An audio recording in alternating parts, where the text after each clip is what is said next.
Hey, salut à tous. On se retrouve aujourd'hui pour une nouvelle vidéo avec le 103 Vogue. Vous l'avez vu, je viens de l'acheter. Donc en réel c'était hier, pour vous c'était il y a quelques jours, parce que les vidéos voilà, ne se suivent pas de jour en jour, il y a quelques jours d'écart. Mais donc voilà, aujourd'hui j'ai décidé de mettre un petit peu les mains dedans, d'essayer de le redémarrer, de faire quelque chose pour pouvoir le tester et aller rouler. Allez, c'est parti. Donc allez, voilà les amis, on se retrouve sur le 103 Vogue que je viens d'acheter. Clairement, je vais essayer donc de faire une petite révision provisoire standard. Je vous ai dit, je suis pas dans ma région, donc je me suis arrêté de dormir là cette nuit et je repartirai tranquille. J'ai profité d'être là pour visiter un peu. Et du coup, bah voilà, ce matin il fait pas très beau comme on voit, c'est tout mouillé par terre. Donc on voit la pluie qui tombe. Donc je vais en profiter là pour le démonter, pour enlever le plus gros là, nettoyer. Essayer de contrôler ce carbu, peut-être juste faire le filtre à essence, voir le robinet, etc. Et puis voilà, pour essayer qu'il démarre au premier coup de pédale. Lui mettre un petit coup de chiffon et comme ça je le ramène déjà propre à l'atelier. Quand je le ramènerai il sera déjà plus propre, mais du coup je vais faire un petit tour voilà vite fait. Le frein n'était pas câblé, il y avait un câble qui dépassait ici sur le guidon que j'ai entièrement remis déjà. C'était juste déboîté, rien de méchant. Et sinon on est complet. Donc voilà, je vais juste faire un petit check-up. Et puis voilà, les carters sont là. J'ai enlevé, ils sont nickel, ils sont pas cassés. J'ai trouvé ce petit sachet dans la boîte à outils. Ce sont des vis d'origine pour carter. Donc ce qui est plutôt cool. Et puis voilà, et bah allez, un petit entretien du jour juste pour voir si je peux craquer et aller faire un petit tour du patelin où je suis. Allez, du coup c'est parti. Dans un premier temps, un petit dépoussiérage au chiffon, tout simplement. Regardez déjà la différence, vous voyez. Donc voilà, c'est vraiment une machine qui va être nickel, ça j'en suis sûr et certain. Je vais en profiter pour relever tous les numéros de série qui sont gravés là, plaque mine, numéro de moteur, et le faire assurer dès aujourd'hui. Donc en gros, après, dans les 24 heures, j'ai le papier qui arrive et ça me permettra de lancer une procédure d'immatriculation. Regardez un peu là tout ce qu'il y a, regardez la mouise. Voilà, on voit que ça fait un moment qu'il n'a pas tourné. Ça j'adore quand c'est comme ça. Allez voilà, on démonte, donc l'arrivée d'essence ici en réserve, on est bon. Maintenant je vais ouvrir ici, j'ai démonté le gicleur, je vais faire péter ici le filtre pour le nettoyer. Alors les amis, c'est vraiment du système D, voilà, j'ai démonté, c'est pas si vilain que ça. Donc là je vais lever ce capuchon là qui est en train de se déboîter, on voit. Donc là, et j'ai pas de produit, j'ai rien, clairement, j'ai une pince multiprise et un tournevis et je fais tout avec ça. Donc là ça va être à la salive pour nettoyer, souffler dedans, cracher, nettoyer. Voilà, pour essayer d'avoir un truc qui démarre un peu mieux et aller faire un petit test routier sur la route. Allez, j'en profite aussi pour faire un point sur l'année. J'ai un carbu 93 et je viens de regarder des jantes 92. Donc comme on sait qu'il y a en gros 6 mois d'écart. Donc voilà, on sera plus du côté 93. Donc on serait pas sur une machine, je disais 88, je disais dans l'idée par rapport au coloris. Mais on serait plus sur une machine de 1993. Allez, on est sur du système D. Voilà, j'ai tout nettoyé à l'intérieur. J'ai contrôlé tous les petits trous. Donc pour moi, tout est bon, ça passe. Le flotteur, on l'entend bien. Donc là, on est tout bon à pouvoir le remonter. Remettre le joint qui va ici, qui était tombé, que j'ai vu, un petit joint noir. Et remettre ça sur la pipe.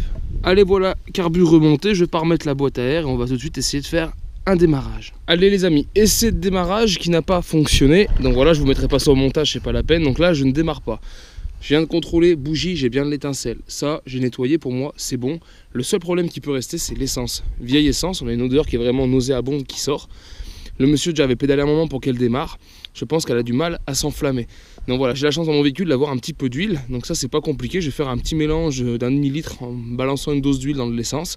Et comme ça, on va mettre neuve. Je vais tout de suite vidanger ça, mettre un fond de neuf. Et on verra. Parce que ça se trouve, c'est vraiment juste l'essence qui empêche de démarrer. Parce que là, j'ai pédalé pareil. Elle a démarré au bout de 35 coups de pédale. C'est pas normal. On doit démarrer au quart de tour de pédale. Donc là, je pense, un gros problème d'essence. Allez, voilà. Donc normalement, on est bon. Essence neuve. J'ai purgé un petit coup ici au gicleur. J'ai laissé couler voilà, pour avoir l'essence neuve qui arrive. Et chasser la vieille qui avait pu rester dans le carbu. Les cosses, on est bien mis. J'ai bien tout remis ça. Donc maintenant, on va démarrer.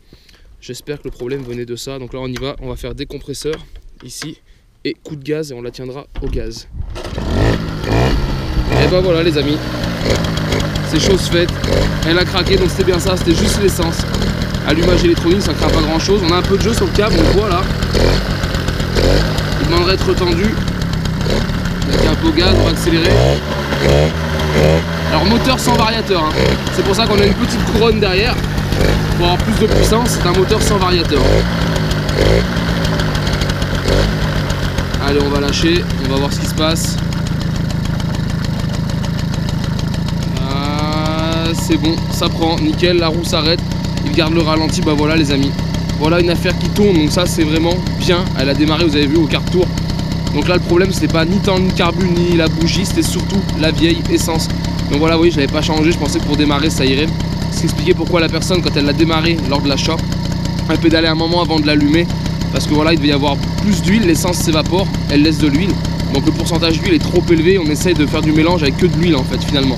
Donc là en rinçant, en mettant une essence neuve avec une goutte d'huile, j'y suis allé au pif, hein. Ça se trouve on est à 2% comme on est à 10%, j'en sais rien. J'ai juste mis une petite goutte d'huile. Mais voilà, regardez, ça tient le ralenti, c'est parfait. Voilà, ça c'est fiable, une bonne Peugeot comme ça les amis, regardez. Ah, je suis vraiment content. Donc allez, je vais la laisser tourner un peu, la laisser chauffer, je vais remonter tous les petits carters que j'avais démontés, que j'ai enlevé, un boîte à outils, les deux carters. Et là on va contrôler ça, on va appuyer. Et yes, on a l'allumage à l'avant, c'est bon. On a l'ampoule à l'arrière, donc ça c'est parfait. Et là-dessus il n'y a pas de klaxon, c'est juste une sonnette et ça fonctionne. Elle est à l'envers, mais voilà, ça fonctionne. Donc voilà les amis, bel achat, vraiment content de cet achat. Donc voilà, un petit tour de ce qu'on aura à faire dessus, bah clairement rien du tout, ça va être que du gros nettoyage, enlever un peu le piquage sur les jantes, tout nettoyer, changer la chaîne vélo. Donc je suis même pas sûr qu'on fera une vidéo là-dessus parce que là ça va vraiment être une petite révision, mais je vous la représenterai une fois fini. Et allez, avant de monter le carter, on va contrôler ici à l'intérieur, voilà, vous avez l'année, et donc là, il est floqué février-mars 93. Pardon pour le coup dans la caméra. Donc voilà les amis, je confirme, on est bien sur un 103 Vogue de 1993. Là, on est sûr à 100%, on aura un carbu donc qui sera lui une année plus jeune, 92. Mais comme je vous dis, les pièces pouvaient mettre 6 mois à être écoulées. Voilà, c'est tout à fait cohérent. Là, on est en février-mars, donc on peut avoir un carbu par exemple de décembre. Voilà, c'est tout à fait cohérent. Donc voilà, modèle 93. Allez voilà les amis, on va donc en rester là pour ce contrôle, ce redémarrage de cette 103 Vogue. Bien sûr, elle passera à l'atelier, sera entièrement démontée et remontée afin d'être complètement nettoyée pour être dans un état franchement nickel parce qu'on a une très belle base. Je vais aller maintenant l'essayer et rouler avec, mais je ne vais pas filmer cet essai. Pourquoi? Car je ne suis pas immatriculé, ce n'est pas légal. Donc voilà, ça va être juste pour mon plaisir personnel. En tout cas, j'espère que cette vidéo vous a plu. Si c'est le cas, je vous invite à la partager et la liker. Et on se retrouve donc en attendant sur ma chaîne 100% Mobilette Youngtimer pour d'autres vidéos, tutos et présentations. Et en attendant, ciao ciao!